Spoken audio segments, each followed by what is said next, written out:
Two Chairs No Waiting, episode number 790, Mayberry Filming Locations, Part 2. Two Chairs No Waiting is brought to you each week by the folks over at weaversdepartmentstore.com. Guys, go by and check out. They just keep adding things over there. Some of the things that you might enjoy checking out are the Mayberry Axes pizza cutters. That's right, they're pizza cutters that look like an axe, and one of them is engraved with the words pow, pow, pow, and the other one says with an axe. An axe? Shazam. So definitely worth checking out. See if it's something you might enjoy. And while you're there, you might want to check out, there's a lot of different things. Like there's a Mayberry Park wooden ornament. So it looks like a Mayberry, like a state park sign. Head over to weaversdepartmentstore.com and check it out. Two Chairs No Waiting is also brought to you by donations from listeners like you. Our executive producer of episode number 790 is Codie Sloan. So thank you, Codie. He is the one providing the content tonight, so of course he gets to be the executive producer, and I am Alan Newsom, the host here at Two Chairs, and it's always great to spend time just talking and visiting. Now I want to remind you that as I read this is Mayberry Filming Locations Part 2. So if you did not see or hear the first part of this, I definitely encourage you to go back and listen. I don't think you have to go back and listen to it before you partake of this episode. I don't think they interfere with one another, but you might want to. And I will say that I would encourage you. I don't do this very often. I know a lot of people listen to the audio version of the podcast, and you can definitely just partake of the show that way. That won't be a problem. But in this particular case and last week's episode, I encourage you to go and watch the YouTube version of this episode, or these two episodes, because during them, Codie gives his report and he's showing pictures of the things he's talking about. And you're missing out if you're not seeing what he's actually telling, because these are some really cool things that we're getting to see and experience through Codie. Now, just a reminder, I think he may tell this, but basically back in early April, members of the Mayberry chapter, Dennis Bill in particular, took a group of people, or led a group, I guess, out in Los Angeles, California area, and they visited all kinds of major filming locations from the Andy Griffith Show. They went to Franklin Canyon. He talked about that last week, so you need to check it out. Red Studios. There's just really cool stuff that they got to do, and that's what I found out about it from Randy Turner. And I contacted Codie and said, Codie, would you be willing to tell your story here on the podcast? And he was gracious enough to take time out of his schedule to put together these reports, including video, so that we could just enjoy ourselves. So we're fixing to go and do that right now.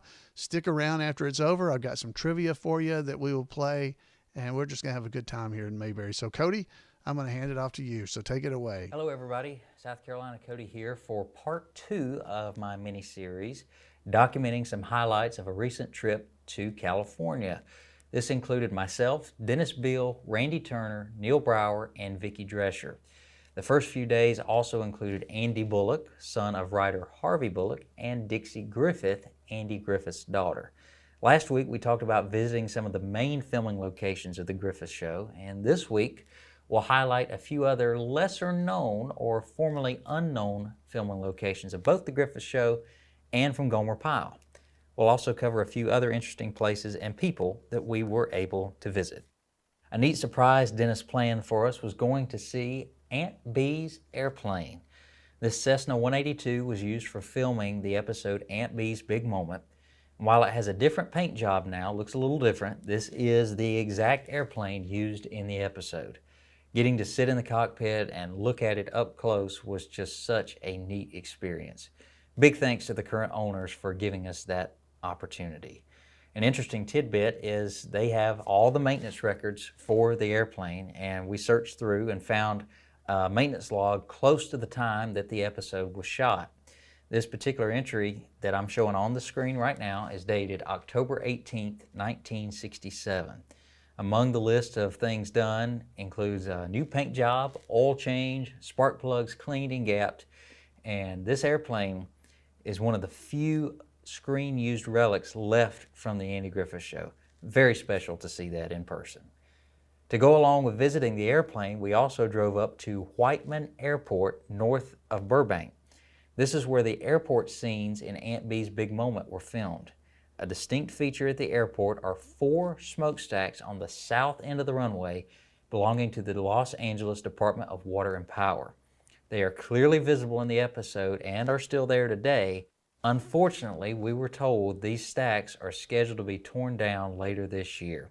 I'm so glad we were able to see them before this happened. Another site, and best we can tell formerly unknown until now, is the location of the ball game episode. Thanks to a random gentleman we happened to talk to at a restaurant, he was able to tell us where he thought it was done, and sure enough, he was exactly right. This was done at North Weddington Park in the Toluca Lake area. There are 2 ball fields, but the one used on the Griffith show is the one closest to the main parking lot when you first pull in. With screenshots from the episode, we were able to easily identify the field and locations surrounding it. In fact, a home under construction can be seen in the background behind the third baseline, and that home and others beside it are still there to this day. Dennis, myself, and Randy got our picture taken on the bench in the dugout used by the Mayberry Giants, and this is also where Goober gave his pep talk to the boys before the game. There's a couple obscure filming locations from Taylor's in Hollywood. In the episode, the Taylors are going on a bus to the Piedmont Hotel. Before they arrive, the bus is seen pulling into the Blair House Motor Inn. After some deep digging and research, finally figured out that location. While Blair House is no longer there, building across the street still is, and the stairs, windows, and even a street light behind it all match up from the episode. Blair House has now been replaced by Windsor at Hancock Park Apartments. The other hotel scene, although briefly, is the Piedmont Hotel where the Taylors stayed. The building is still there and looks just as it did in the 1960s. It's called the Bryson Apartments on Wilshire Boulevard in Los Angeles.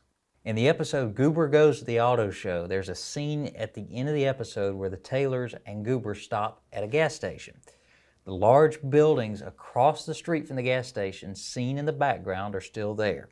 In the episode, the buildings are painted a beige color, where today they are very yellow. Currently, this is Vine Street Elementary School. The gas station is no longer there, but the facility has not changed a whole lot. Currently on this site is Ken's Collision Center. Wrecked cars now sit where the gas pumps once stood, and it appears that the garage in the episode has been torn down and replaced by another one, although in the same spot as before. This same gas station was also used in an episode of Gomer Pyle called Gomer the Good Samaritan. At one point, Gomer pulls up to this station in a staff car to ask for directions. And it's pretty neat that both the Griffith Show and Gomer Pyle used this same gas station. There are several more easily identifiable filming locations from this particular episode of Gomer Pyle, and I'll share some more about those in an upcoming issue of Randy Turner's magazine, the Andy Griffith Show Ambassadors magazine. While not a filming location, we briefly stopped by Deluxe Hollywood, but Griffith Show fans will recognize the name permanently affixed to the building, Glen Glen Sound.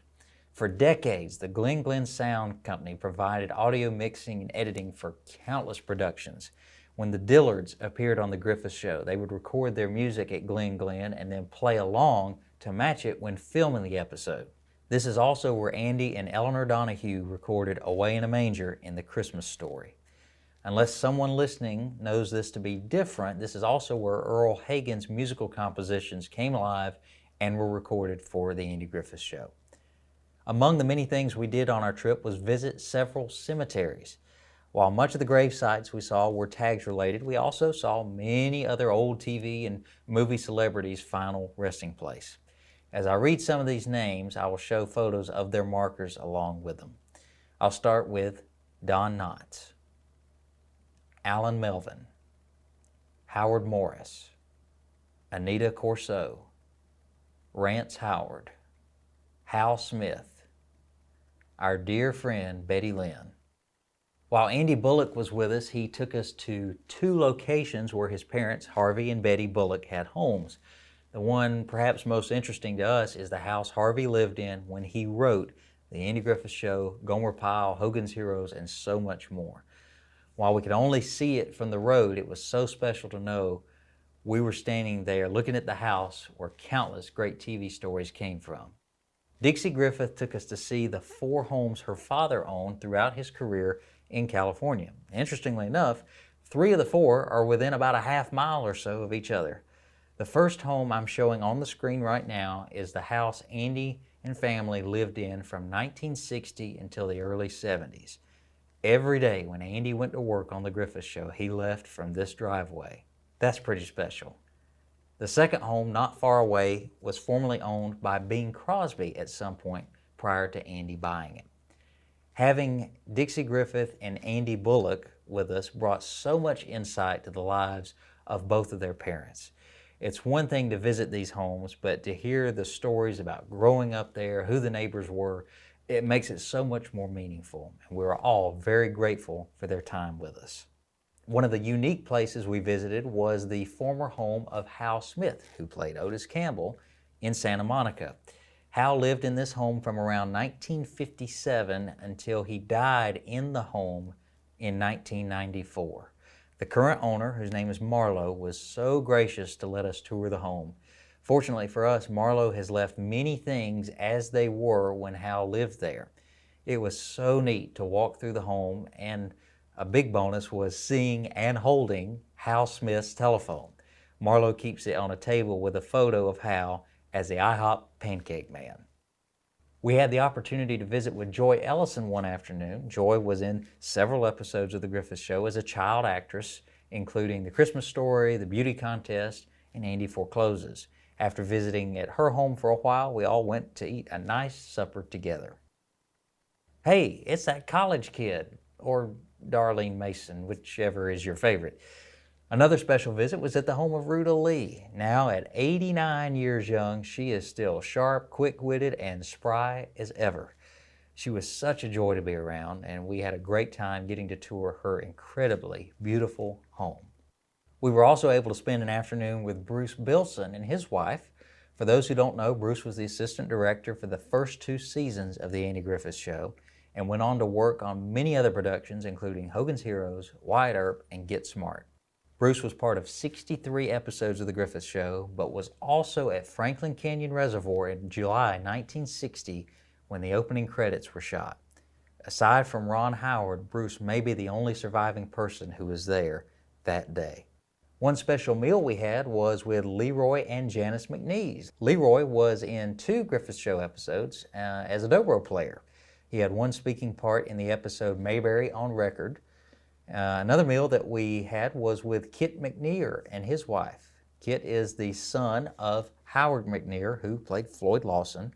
He brought us some never-before-seen photos of his dad and told us some stories he could remember about him as he was growing up. As I wrap this up, I want to especially thank Dennis Beal for not only putting this trip together, but for letting me be included in it. I think it's safe to say all of us had an incredible time. There was so much more I could share with you here, but there's just not enough time for it. As I said last week, I have no intention of promoting ourselves, but only to share some of these special places, experiences, and people with everyone else. Keep an eye out in future releases of Randy Turner's magazine for detailed reports on some of these filming locations and a little bit more. And thanks to Alan Newsom for letting me share this with everyone. I really appreciate it and all that he and Jan do for the Mayberry community. And I appreciate you watching and listening. And as Andy would say, I appreciate it, and good night. Oh my goodness. Codie, you can have all the time you want. No, he may not have time to record it all. So great job. Wow, guys. We got to go on a virtual trip with Codie and all those folks he was traveling with as they went traveling around the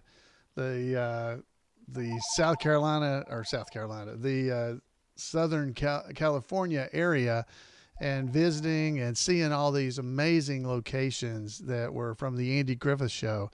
Wow, what a great trip. Thank you so much. Again, I encourage you to watch the versions of this episode.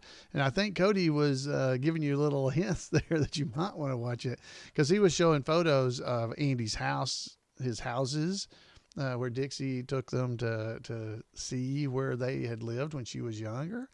And wow, it was wow, what a great trip. And that's really cool that you got to see Hal Smith's his actual telephone that was in his home when he lived in that home. That's really cool, man. Guys, I can't thank Codie enough, and Dennis and everybody. So he did mention that if you enjoyed this, you might enjoy going and checking out the Ambassadors program, which is the Andy Griffith Show Ambassadors program that is Randy Turner runs. So you can go to mayberrybooks.com and you can find the Andy Griffith Show Ambassadors program there. And I didn't mention it last week, but they have a Facebook page. So you can go over to facebook.com/it's TAGS Ambassadors program is how you get to it. Or you can just probably go and search for the Andy Griffith Show Ambassadors program, and you'll find their Facebook page as well that Randy Turner runs. Go and check that out and sign up and get the magazine that he produces so that you can follow right along with it as he goes through showing more stuff that Codie had found. So Codie, great job researching and just all that you were able to pull off. Thanks again so much. Wow, got to see Aunt Bee's airplane. Wow, guys, can you imagine that? And so that's from Aunt Bee's big moment, from that episode.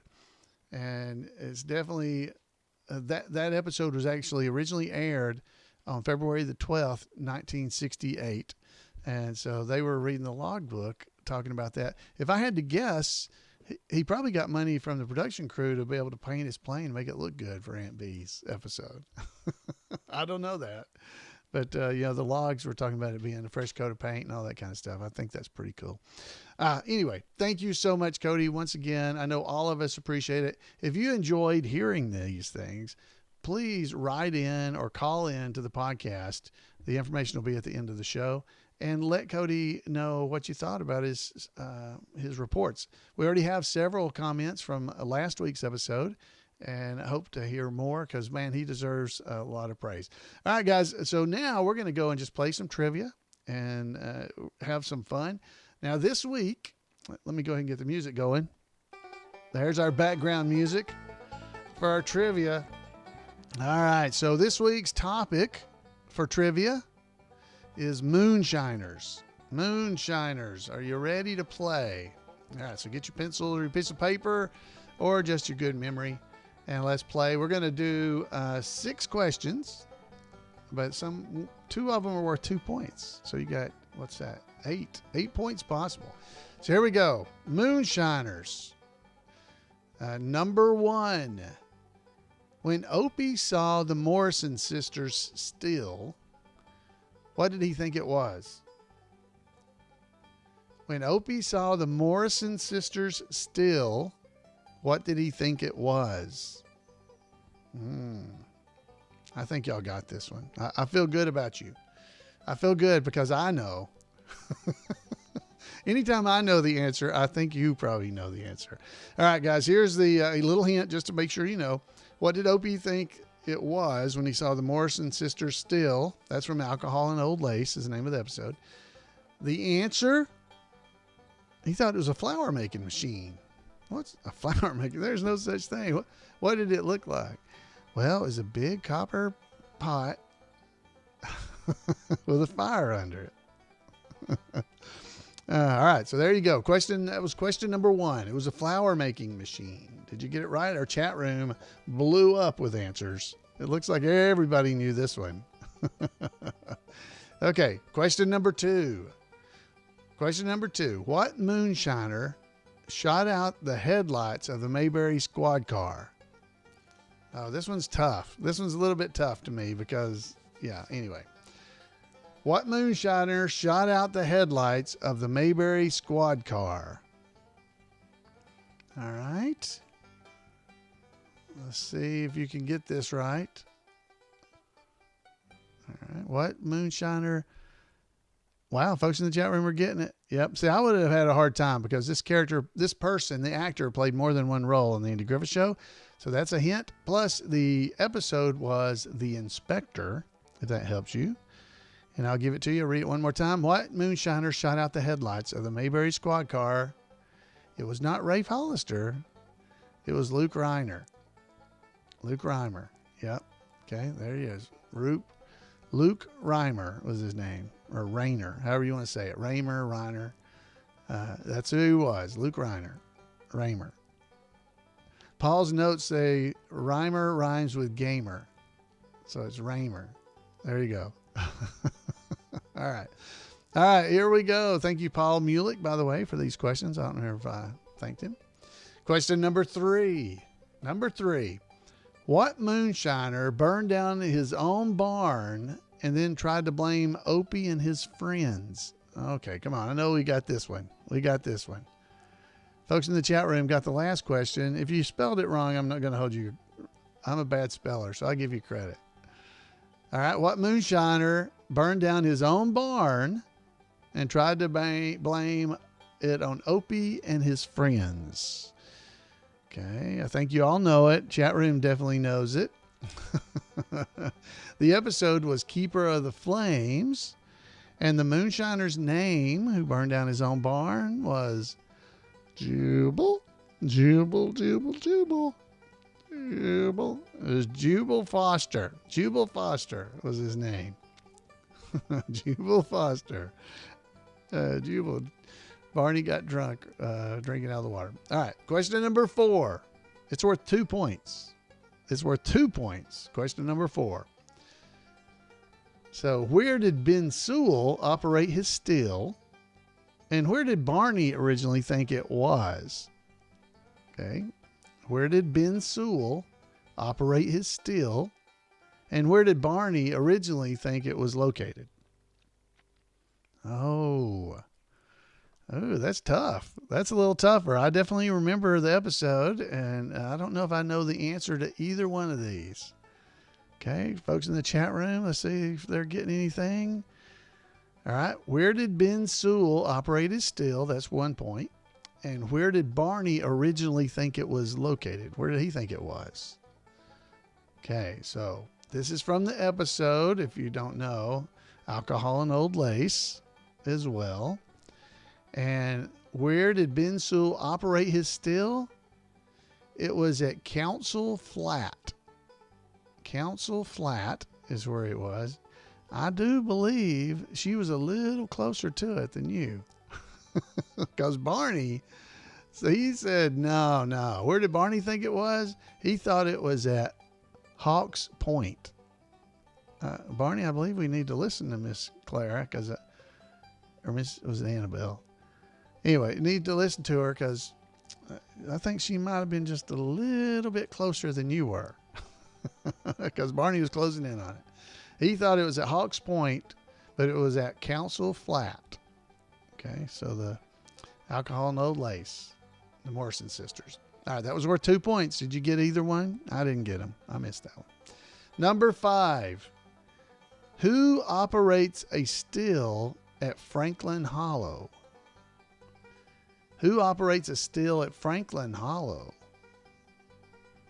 All right, so we're giving you a chance to think about that. I don't know if I'd have known this one. I'm going to give you a hint in a second. Who operated the still at Franklin Hollow?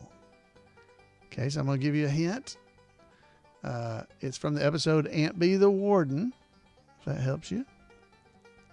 Okay, who operated a still at Franklin Hollow? The answer is the Gordon boys. The Gordon boys did. Yeah, they thought Otis had snitched on her, remember? All right, that's where they were operating their still. All right, and for 2 points, our last question for the evening, or for this episode, a 2-point question. Who operated the largest known moonshine operation in the history of Mayberry County? And how many stills did he have? Wow. I don't think I knew this one at all. All right. Who operated the largest known moonshine operation in the history of Mayberry County? And how many stills did he have? Woo. This is a tough one. Oh, man. Chat room is not sprouting in on this one very good, or the last one, actually.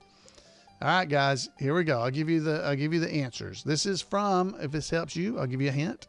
It's from Aunt B the Crusader. Aunt B the Crusader. Okay, if that helps you. All right, who operated the largest known moonshine operation in Mayberry County in the history?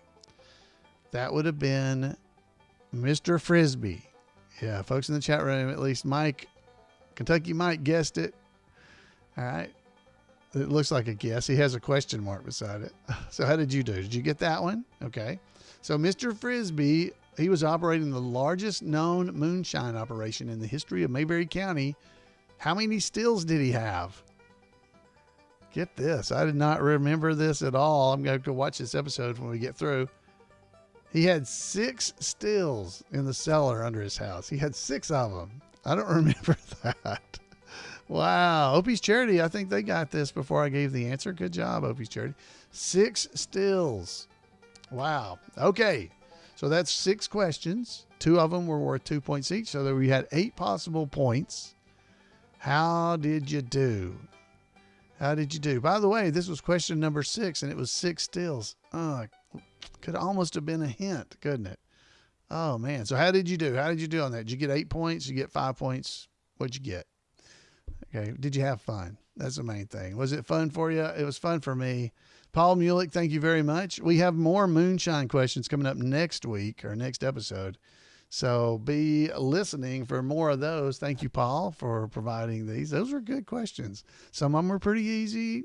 Some were a little harder, but it was a good mix. And it was like most of those we should have known. Doggone it. I don't remember that one about Mr. Frisbee. I remember him having stills there. I remember that, but I didn't remember there was 6 of them. I did not remember that. I missed that part. So, all right, guys, that is what I have for us tonight. Let's see what else I didn't mention. Oh, I should mention, we were talking about Dennis Bill.